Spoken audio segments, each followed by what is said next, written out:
And tomorrow, the Supreme Court is expected to rule on whether to keep full SNAP payments frozen during whatever remains of the shutdown. A flurry of lower court rulings over the weekend means some states are left waiting, while others, like Wisconsin and Minnesota, already paid recipients this month's benefits. But it's not just people caught in the middle. Jennifer Hoff has more on how the decisions are impacting grocery stores.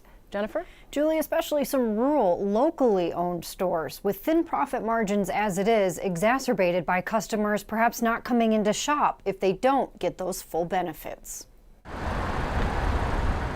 Every small town has a main street, and if they're lucky, a grocery store too. My parents own the grocery store, so I was kind of raised in it. Jordan Cook helps run it now.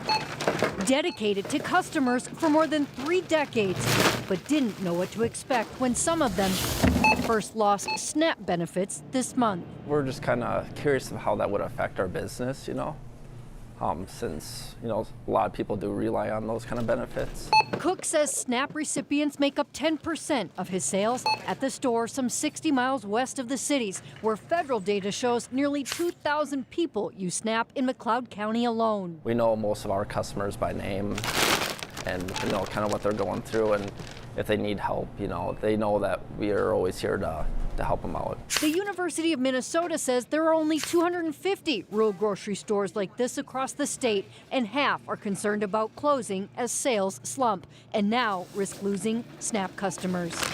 We did hear some talk that, they loaded the carts, and then we did see a bit of a spike in sales there. Amid legal challenges, Minnesota started issuing the benefits again over the weekend after a federal judge ordered the Trump administration to provide them, despite the USDA saying it couldn't keep it running during the shutdown. The fate of the federal program now in the hands of the highest court, while the smallest towns are still there for people who may need it most. Yep, that's the magic behind family-owned.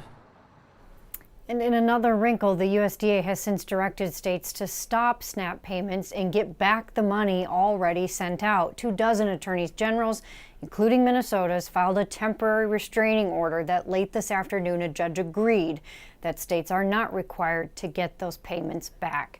But still, as we've seen here yet tonight, Julie, a lot up in limbo. All right. Thank you, Jennifer.